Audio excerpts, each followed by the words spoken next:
Hey, Flashers, welcome back to another episode of From Hot Girls to Hot Flashes. I am your host, Jay Renee, and there's Kiki J as well. Y'all, it is June, and we're in Georgia, and it is hot.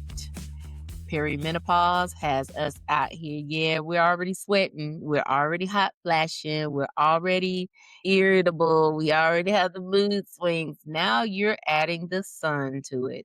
And you are adding everything that's going on in Atlanta. We got the FIFA World Cup coming. People are going on vacation. So it's a lot of extra things on top of perimenopause. Whereas in perimenopause, think about it, you guys. Before peri hits you, everything is cool. Everything is fine. You don't really worry about the little things. Now, the little things are mushroomed simply because of perimenopause. And because we talked about it, Kiki, we talked about relationships. We've talked about it, with children and just little things, but we haven't discussed how perimenopause affects us in the workplace. Yes. So some of us are blessed enough to have, to be entrepreneurs. You have your own business, you can go out into the world. Well, Jay Renee and I are not one of those or some of those people, right? We work for somebody else. So we have to go and deal with an employer at work. So we work together, but we have separate jobs. We only see each other maybe twice a year in a professional setting. So she's in her spot doing her thing. I'm in my spot doing my thing, and we do our things totally differently, but kind of sort of the same. And we have different approaches to our workday. Jay Renee is happy at work. She gets up in the morning, she goes to the gym, she does all those endorphin things, and she goes to the office. Hi guys, I'm here. And me, I'm like, hey, I'm here. Where there's something to be said for being a morning person. Because listen, perimenopause, yes, it affects us in different ways. It affects different women at different times on different levels. One of the things that I've had a coworker tell me was that she prided herself, honey, she doesn't have perimenopause symptoms. Her mama ain't had perimenopause symptoms. That is so. And listen, that's great. That's Hmm. great.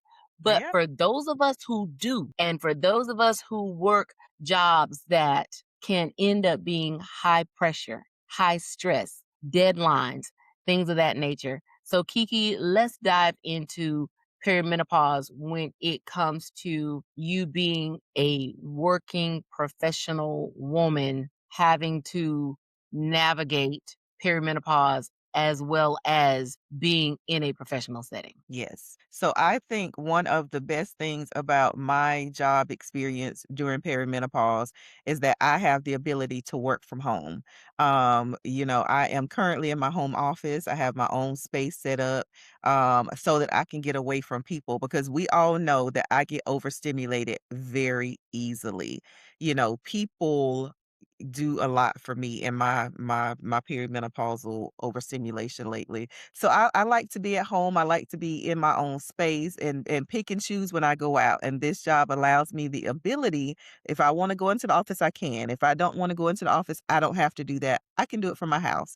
So that has helped me in my, perimenopausal journey. That's just one of the things that help. But we'll talk about other stuff that you can do and other ways to cope. But what's some of the things or some of the issues that you have with work now that you know that you're in perimenopause, Jay Renee? Well, one of the issues I have is the disruption of focus.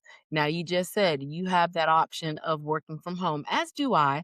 I have the option of working from home. However, because of the needs of the area that I have oversight over, I'm expected to show up to, be a presence so you can see the face, what do you need? How can I help? Things of that nature, which is fine under any other circumstance.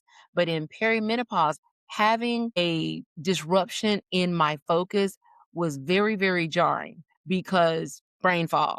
Okay. So, with what we do, we have deadlines, we are very policy centered. It's a lot of government work, it's a lot going on. So, you have to be laser focused, y'all. And for me, when that brain fog kicks in and I want to say something and I'm not getting across the message that I'm trying to convey, here comes Mhm, the irritability. mhm. Then with the irritability, me getting upset and then snapping at the people and, this and that. And then it just causes this whole thing day shot, or the conversation that you're trying to have is just it's overwhelmingly frustrating because you Yeah. can't get it out in the professional Mhm. way like you used to. So disruption of focus, that's one of the biggest things that I have seen, and that one thing can trigger other perimenopausal symptoms before you know it. Have you ever had anything like that happen to you before?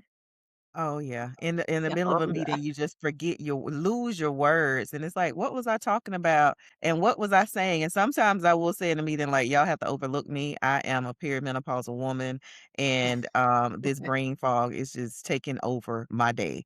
So, Right. I just put that little caveat out there. But also one of the things I think the menopause has done to me is kind of affected my creativity, like, my ability to Mm, focus for long periods of time. Like, when I have a right, project due and I'm trying to, get everything together and create, it's like, "What was I right. doing?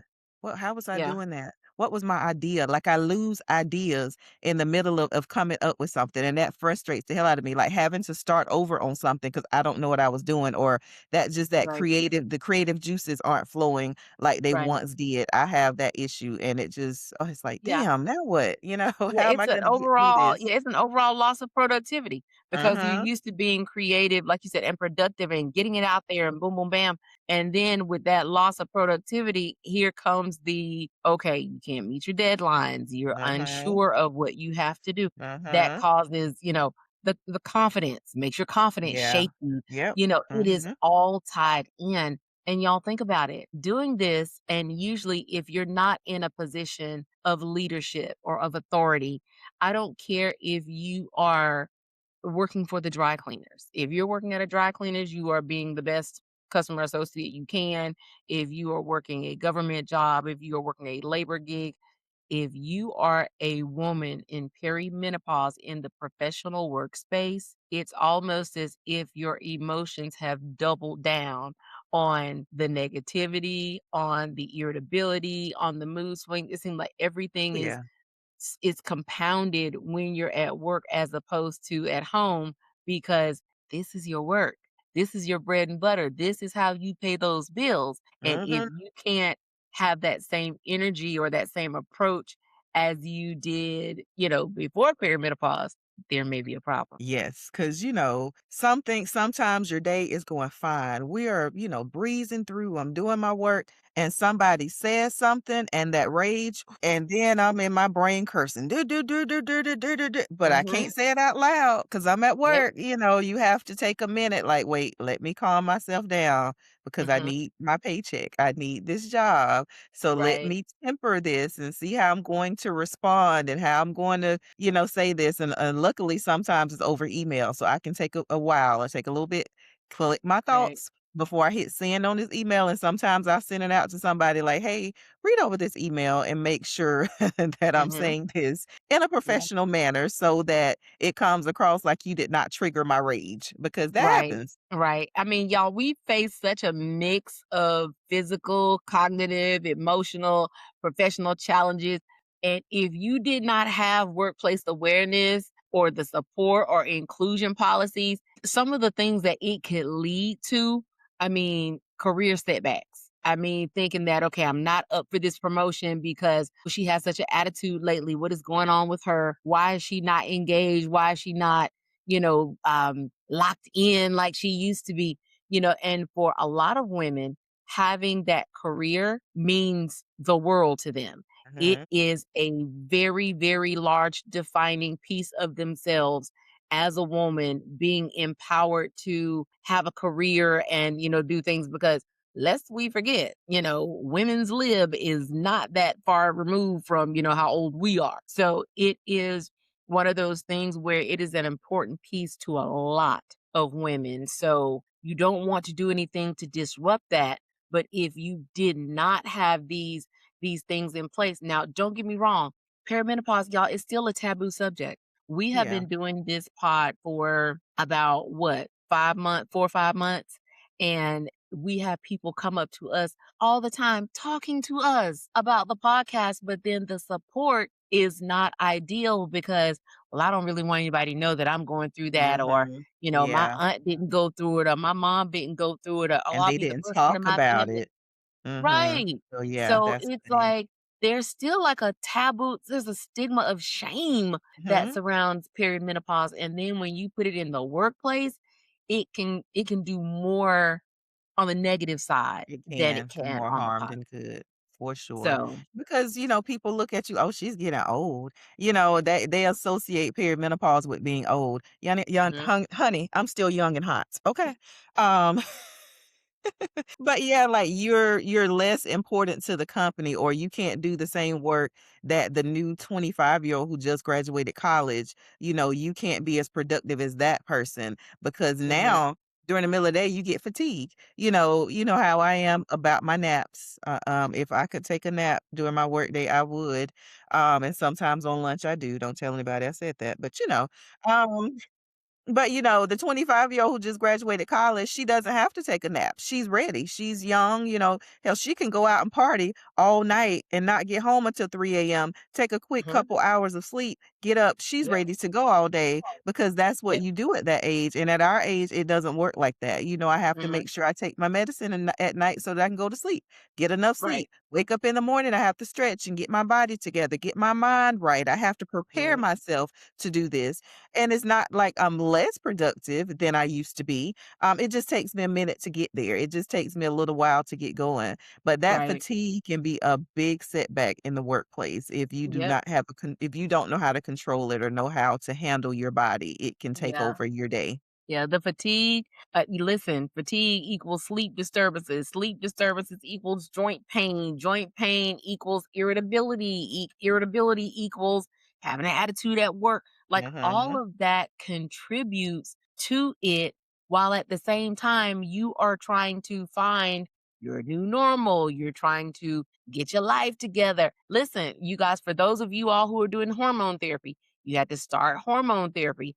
Those of us who cannot do hormone therapy, we have tried to do lifestyle changes, non-hormonal medications, trying to manage the symptoms because again, everything cannot be solved with a pill or a patch or gel or cream. Some people do these things, but still doing that while at the same time trying to put on that brave professional face, it is exhausting. And Mhm. then here come, like, Kiki's talked about before, the antidepressants. You antidepressants are supposed to help reduce hot flashes, while at the same time, you have to have your mood improved and you are working with the population. Mhm. About 85% of women in the workplace deal with customer service of some sort or dealing with a populational demographic.